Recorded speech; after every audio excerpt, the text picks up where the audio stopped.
to my channel. My name is Cristal here at Glitz and Glue. In today's tutorial, I will be showing you an extremely easy and fast way to make these merengue pops. I have a hard time pronouncing them in English, so I'll just say them in Spanish. You can't go wrong. So I think you guys will enjoy this, especially if you are new to fake baking. I think this is a perfect tutorial for you to get started. We are using our lightweight spackle, and you can purchase that at your local hardware store. All the details will be provided for you.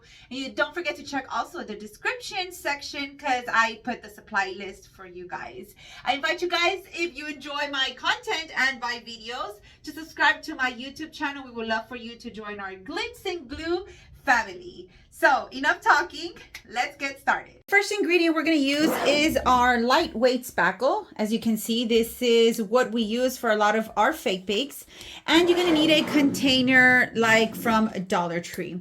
And this is what we have here. I already have some mixed up, but we are going to be adding a little bit more.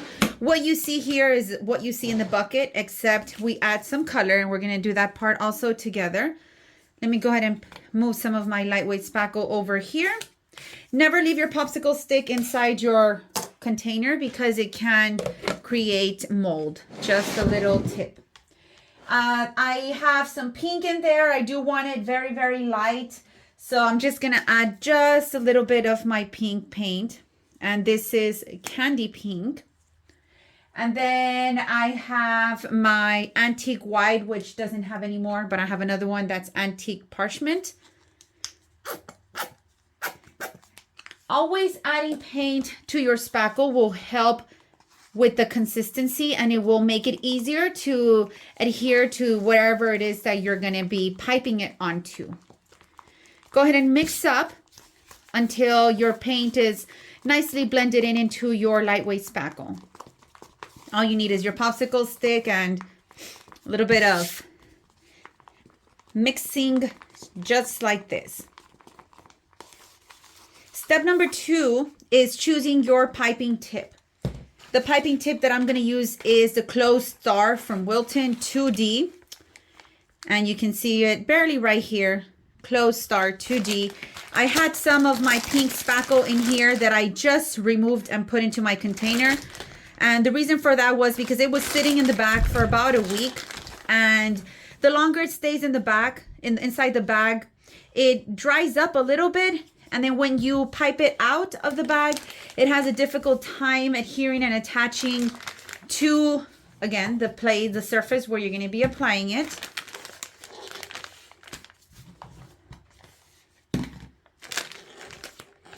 Once we have our lightweight spackle in there, go ahead and flip this over. Now, a question I get asked a lot, so maybe you're wondering, these rubber or silicone piping tips are from Hobby Lobby, and they help keep the tip nice and moist. That way you can continue to use your piping bag and the lightweight spackle that we have in here.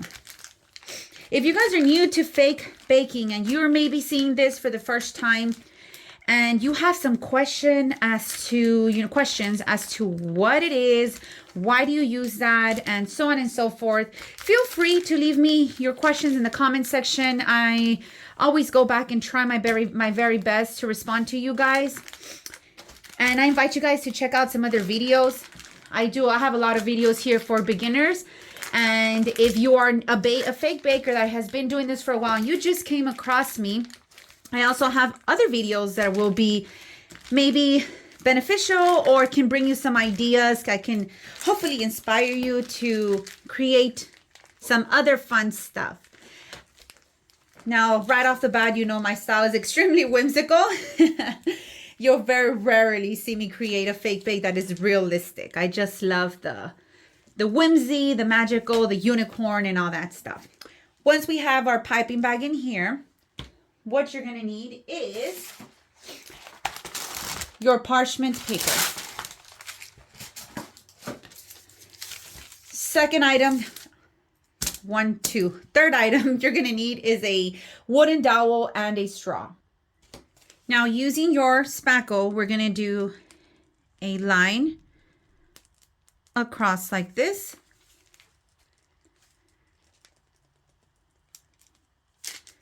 And one more. Whoa. With your wooden dowel, let me get centered. Let's go ahead and place this over.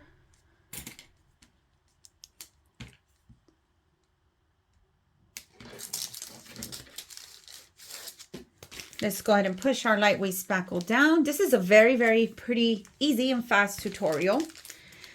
We're going to start right here in the bottom. And what we're going to do is start from the outside. Let me hold this down. And then we're going to bring this out and then bring it towards the center like this. Do the same thing, start right here, bring it out and then towards the center. And what I'm doing right here behind the scenes is just pushing my spackle down. And then one more time. And that. Repeat the same thing for the next two. Start on the outside, out, and in. And you can make them as big as you want or as small as you want.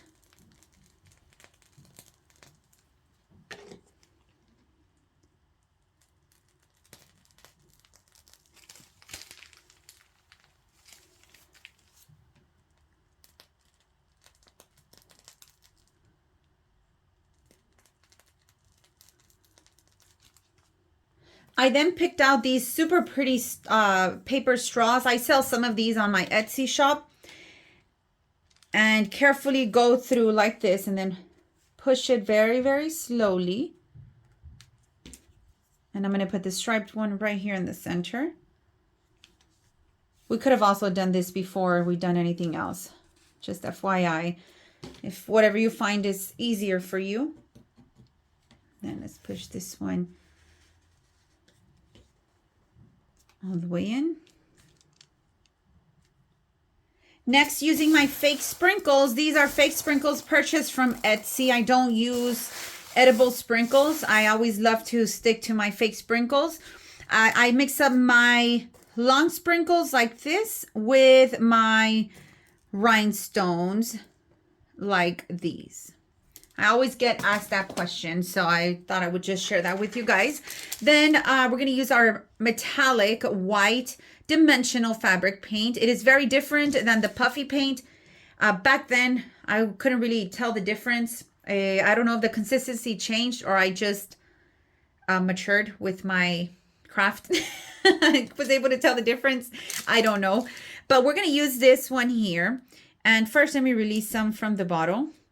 And now we're just going to start right here and then just bring some across. Again, if you don't want to do this part and you like it just as is, it is pretty just as is. You don't have to do this part here. It's just extra, to be really honest.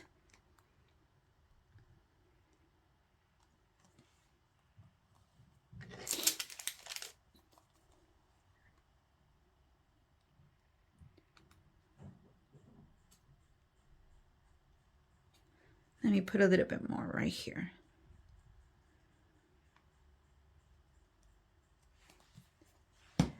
Then I'm going to get some of my sprinkles and sprinkle them right on top.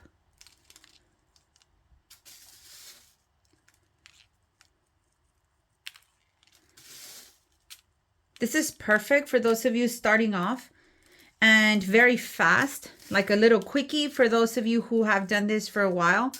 A lot of us have our Etsy shops and you want to, maybe while you're working on a big project, you can restock or stock up on some of these on your Etsy shop to continue to load new things to your shop. Just an idea for you guys. Okay, so once you do that, I'm going to be using my glitter. You can use your diamond dust. I was thinking of the name, your diamond dust. Or your glitter. So I'm gonna show you which one I might be using. I have this one that's very nice, then this one that's pink. I think I'm gonna go with this one. It is a party blend. I think I have a little bit, I'll use this one. This one has a little bit of my extra fine glitter and party blend glitter. If you don't know what I mean, pretend this is white. This is extra fine and this is party blend, and they sell them both in white and in white, except this one is chunkier and this one is thinner. And I always mix them up together. So I'm just going to change out the lids to one that is open.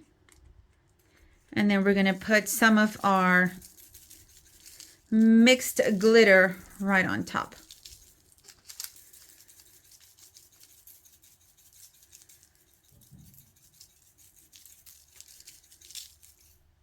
Last and final step, we're going to use this beautiful ribbon, also from Etsy. This is optional. You can use any ribbon you like. And I cut off a piece. I'm going to give you the measurement for those of you who like the exact measurements. It's about 4 inches, almost 4 inches long. Then we will be dovetailing our tails. Then using your pipe cleaner, I'm going to get a soft pink color for my pipe cleaner. I usually use my floral wire. I don't know what happened to it, so we're going to use pipe cleaners. Then we're going to pinch in the center and then bring this back, and it's going to be like a bow just like this without the tails. And then bring in your pipe cleaner all the way around. We're going to pick these up like this and then just twist. Then cut off the extra pipe cleaners that are laying kind of hanging there. Now you can leave this as is if you like, but I'm gonna go a little extra step and use this ribbon from Walmart. It is just a little trim that you can get for like $1 or something like that, maybe even cheaper. Then starting right here in the back of the ribbon, of the bow, I apologize, we're gonna bring these to the front and then just do a knot and a knot. Then anytime that my ribbons in the front are longer than the ones underneath, I always try to trim them down to the exact size or at least a little bit smaller. Add a little dab of your glue. Bring your Merengue Pops right over here. You guys can see I already did these for you. Put it right where you want it. And you have your Merengue Pops. Now, before you go, there's something important I gotta tell you, because this isn't just it. You have to let this sit here for a few days. I want to say a minimum of 4 days. If you live in a place where it is pretty hot, then it'll probably dry up pretty fast. Do not try to yank it from here on the next day or a few hours later, because you're going to mess up your pops. You got to wait at least 3-4 days, maybe even more. So when you try to remove it from your parchment paper, it should automatically come off together with your wooden dowel and your fake frosting. It needs to come right off. If you see that it's sticking to the bottom, that means it's not dry. But a faster way is by the 3rd day, maybe you can carefully try to remove it. And then once you remove it, you can flip it over. And this part should be dry by then. Flip it over and then let that part dry, and it'll dry a lot faster than having it sit like this. I hope you guys enjoyed this tutorial and give it a try. Don't forget to follow us on Facebook, Glitz and Glue, Glitz with double T and a Z at the end. We also have a free community page called Craft Along with Glitz and Glue, where you can go on there and show off your creation, something that I teach you or something that you taught yourself and you want to share it with us. We hope you join us over there. If you enjoyed this tutorial, give it a thumbs up. And if you guys want to subscribe and continue to see our future tutorials, then we would love to have you here in our YouTube family. And turn on that bell notification so you'll receive an alert next time I release a tutorial. Have a fabulous day. Till next time, guys.